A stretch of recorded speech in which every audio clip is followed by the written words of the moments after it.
All right, up next, we have another enlightening session. And this is by PayPal Resilience Retail, transforming businesses through innovation and technologies. For today, we have the CEO of PayPal Private Limited as well as a Senior Vice President at International Markets. And then we have Amit Gudibanda and Misha Gudibanda, co-founders from Sky Goodies. Hi everyone, I'm Aaron Wong, CEO of PayPal Singapore. Hope you and your families are doing well. Thank you for giving me the opportunity to speak. I will use the next couple of minutes to share an overview of what we have seen as digital becomes the new normal and the imperatives for driving sustainable growth in the sector. PayPal is delivering on our strategy to become the world's leading and largest open and independent digital payments platform, and to drive the global transition to digital payments.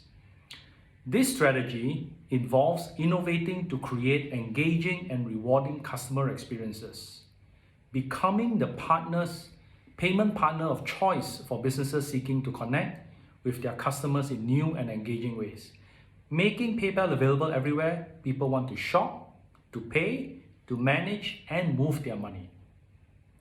We place our customers at the center of everything we do by creating innovative products and customer-focused experiences in digital and mobile payments. We're rapidly becoming the payment partner of choice for businesses who are looking to digitize their business to unlock new growth opportunities. We have a flywheel for growth that's already driving great momentum because there's a strong network effect in the digital payments business. PayPal believes that digitization is not about disruption. It's about creating shared opportunity by enabling consumers and merchants of all sizes, from the small business to the very largest of retailers, to participate in and benefit from the global movement of goods and services. And we believe this two-sided value creation comes through partnerships. Over the last 5 years, we forged more than 45 partnerships with banks, e-commerce marketplaces, and tech companies. Digitization can be a strategic enabler of innovation for the entire ecosystem across banks, card networks, tech platforms, and logistic providers. For 5,000 years, there has been a constant that humanity has not found a reason to dislodge: cash. But COVID-19 has changed it all.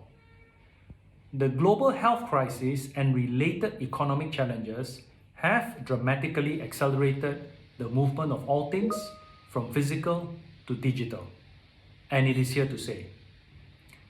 At the beginning of the pandemic, like all businesses around the world, we looked at an uncertain future ahead of us. Businesses in core segments like hospitality and travel had fallen off a cliff. As the months went by, we realized how transformative this time was going to be for us as a company when the world turned to our products with urgency and thankfulness. As an example, we're attracting the silver tech generation who stay at home to go online. People in the age bracket of 50 to 70 years were our fastest growing segment when COVID lockdown started. The pandemic has compelled small businesses to adopt and accelerate their digital strategies in order to survive. We have seen a massive acceleration of digitalization, and I don't expect a reversal of this trend. In Q3, we added 15 million merchant accounts, over 2 times our pre-COVID rate. More than 26,000 fledgling small and medium-sized enterprises have tapped the Start Digital Scheme by IMDA since the program was launched last year. PayPal continues to support the FinTech ecosystem here in Singapore by collaborating with government agencies, industry association, institutes of higher learning, and SMEs with an aim to nurture the community and foster innovation, research and development, entrepreneurship, and capability building here in Singapore. Today, we process over 33 million transactions, or nearly 400 per second, driving nearly $1 trillion of transaction value annually, hence well positioned to support SME's digital-first strategy. COVID-19 has hit micro and small medium enterprises particularly hard, and we are focused to support their efforts to bounce back, which is essential for the broader economic recovery. Here, they are the key pillars of Singapore's economy, accounting for 99% of Singapore's enterprises and contribute to nearly half the country's GDP. Exploring cross-border opportunity will be key for these merchants as they will get access to PayPal's 333 million global consumer base. Recently, PayPal also launched the SME Business Challenge here, where our employees co-develop bespoke solutions together with 8 local SMEs. Even after the program ends, there will be an alumni network of SMEs that allows them to have a direct access to their mentors at PayPal at any time. At PayPal, we firmly believe in doing well by doing good. In Singapore, to ensure all boats rise together and more people can benefit from the digital economy, we are committed to transforming and digitizing micro and small medium enterprises through payments and supporting the government in creating a digital-ready workforce. Earlier, retail was all about location and physical stores, but now adopting an omni-channel approach is key for companies to survive in the new normal. Businesses have doubled down on digital initiatives, including increased online promotions, contextualized social media campaigns, online to offline, and social commerce approaches. We have found consistently that small businesses that use PayPal grow nearly 3 times faster than those that don't, and 4 times faster for cross-border selling through PayPal. Our recent Borderless Commerce report found that more than 30% of Singapore shoppers use PayPal because of our buyer protection policy that makes them feel safe. We have taken actions to help our merchants globally, the vast majority of which are small and micro businesses, by ensuring they can access their funds instantly to make payroll, waiving certain fees to increase their cash flow, and increasing protection against refunds and chargebacks. When these small businesses grow, they create jobs, strengthen economies, and contribute to the overall economic growth. As the online payment world has boomed, so too has the potential risk for fraud increased.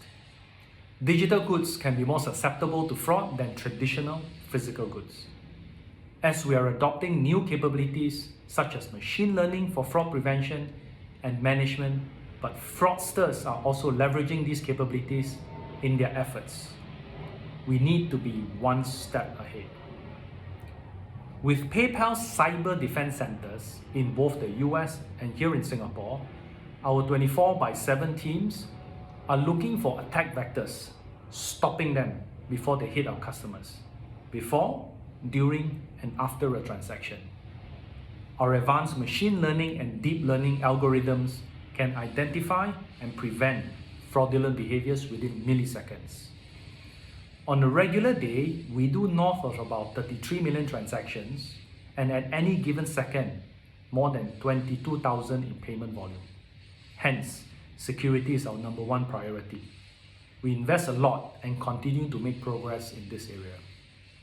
At PayPal, we believe that we are in the business of building trust, which in turn allows us to be successful in the payments business. PayPal just had its strongest quarter since becoming an independent public company 5 years ago. Our unique two-sided network enables us to manage fraud for both consumers and merchants. This year was a year of rapid acceleration and adjustment. During this pandemic, we have quickly become an essential service, so it is critical that we continue our efforts to digitize transactional processes. In doing so, we can make financial services more affordable, convenient, and secure, improving the financial health of millions around the world. In short, it's imperative businesses digitalize with a cross-border growth strategy that places their customers at the center. Now I'll hand it over to my colleague Cam, who's going to speak to one of our merchants. Thank you. Today I'm very excited because we're talking to one of our customers from around the world, actually in this case from India. We've talked in the past about digital commerce being essential, no longer a nice to have. And I recently spoke in the Singapore government-sponsored Monetary Authority of Singapore Green Shoot series, where I talked about omni-channel being incredibly important and having a digital-first mindset as a business as the COVID-19 impacts have happened around the world. In Q2, PayPal brought on another 1.7 million new merchants to our global platform to connect buyers and sellers around the world, which is a phenomenal achievement and just shows that the everyday essentiality of PayPal is becoming more important. Today, I have a lot of pleasure in welcoming Amit and Misha from Sky Goodies, a manufacturing and design business out of Mumbai. So welcome to the second edition of our conversation series, and really interested in hearing your story today about how you've thrived and moved quickly in the COVID-19 time. So welcome to the program. So firstly, could you explain for the audience what Sky Goodies does? Thank you, Cam, for the warm introduction, and thank you for this opportunity to speak to you. What Sky Goodies does in a nutshell is we create paper products which evoke simple joys in an increasingly complex world. So we have products like this, where the process of making is part of the product experience, which means that you buy a kit like this and you actually make yourself a little calendar or something that you can keep on your desk and use. You can make lampshades. They all come flat. So what we do is basically we provide these kits in both digital and physical form. And our customers can enjoy, relax, bond with each other while making these kits and make something beautiful and feel really good about it. Fantastic. What really have you had to do to change and respond to the lockdown in India and find new customers globally? Well, for one, we definitely had to shift to the digital platform because everything physical had pretty much shut down. In fact, our own store was closed for a couple of months. So that left just a few channels that was open. That is our Indian online store as well as our Etsy store for the US market. We had to channel all our energy into what we had left. And very surprisingly, I think it's probably because of the COVID-19 situation that everybody's gotten online and everybody's gotten into this really comfort level of purchasing online. So suddenly we saw a huge spike in our online sales. When we started the business, we weren't looking at the Indian market. We were looking at the US market through Etsy, through PayPal, and that's how it all began. And that's when we decided to convert it into a full-time business. But today, and in the current situation, we have basically our two online stores are still working out, and they're working out great. So a few things that we did actively once COVID hit was, one, we cut down expenses, we cut back on our own salaries. We started taking other work like custom work so that we could augment the income. Because all the physical stores were shut, we focused all our energy in marketing the digital stuff. So we have printables that you can download and make at home. It's a great activity to during this time, during lockdown. And we also started pushing a lot of effort into social media to promote our Indian store. So for example, putting up a whole lot of new videos where users can just pick up stuff in their house and make something out of it, even if they don't have access to our kits. So it's got a lot of interaction with our fans and stuff. So in all these ways, we are trying to grow the digital and just promoting the online store. That's great. And the logistic challenges, have they sort of start to free up a bit as the supply chains and your experience, it's opening up better now? Yes, it's much better. In the last 2 months, it's like almost near normal. Okay, fantastic. So a question for the audience and some key learnings from you guys, because you've moved very, very quickly to respond to the market condition. So really, what I'm thinking about is, what are the learnings that you can share with our audience around, sort of a digital first mindset and how you go about, tackling those challenges and how you've got to this point of success in rapid time. So pre-COVID, a lot of our business was coming from B2B. So we were selling large bulk orders to companies like National Geographic, Mattel, and Ashok Leyland. The one impact of COVID was that B2B section completely stopped, and we had to refocus and immediately look at what were our options. So we had an online store.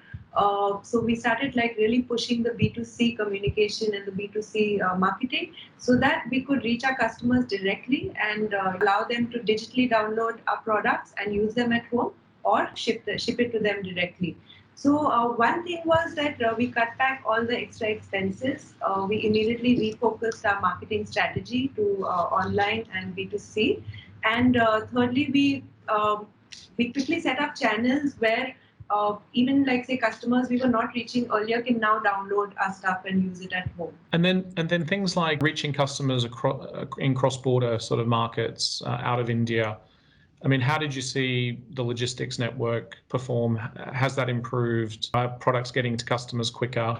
How do you see this, things that have unfolded this year? Are they in a better place? I think in the past 10 years, both from a logistics as well as a finance technology point of view, things have improved a lot. I mean, I remember earlier it used to take a really long time to hook a website up to the payment gateway with logistics and all. And today, they're all just different businesses that you can hook up. A single owner business can actually hook up with the logistics team, with the tech team, with a payment gateway, with all that is needed to run a proper business. And I think that's become really easy and that has changed. And I think a lot of people still don't know about it. And I mean, that's something that we've taken advantage of, that we need a service. We look for a vendor that can provide a digital solution. And we don't have to employ a whole bunch of people because these services are already taken care of. Okay, that's great. When you think about the good that might come out of COVID-19 and sort of your change in business strategy, I mean, how do you think about the sort of future of your business now, given you've had to react very quickly, the new customers around the world? Are you optimistic? How do you feel? What good will come through the challenges, I suppose, is what's top of mind for me. So the first thing is that because customers are choosing the online channel to buy over physical channels, so immediately the power is in your hand to reach a global market sitting anywhere in the world. So I can set up a site, I can link up, with Etsy, PayPal, or any other service provider, and I can actually reach customers anywhere very easily compared to earlier. So post-COVID, I think that this will change for a lot of businesses. Like earlier, you could choose whether you wanted to have an online shop or not, but now it's a mandatory thing. You have to have an online shop. And the second thing, I think from our business point of view, we are very optimistic because we've seen a huge surge in orders in our Indian shop. Over the last 2 months, we've actually clocked sales higher than we've clocked in our last 7 years on a monthly basis. Wow. Okay. And see this happening for 2 reasons. One is that we're able to reach the customer directly and talk to them directly. And secondly, the need for our product, which is like essentially a stay-home activity, is far more now post-COVID than it was earlier. So we're actually very hopeful. Now you're just appealing to customers directly, but I think it's great to get immediate feedback and growth. So Amit and Misha, thank you so much for sharing your story. It's a great example of how companies and entrepreneurs can move quickly in tough times to actually find growth and connect around the world. I really want to thank you personally for your time and wish you the best for the rest of the year and the change in your business strategy, which is digital first, and the future is really right there for you to take. So thank you so much for your time today. Thank you, Cam. It's been a pleasure talking to you, and thank you for PayPal. It's a brilliant service. We've been depending on it for the last 7 years.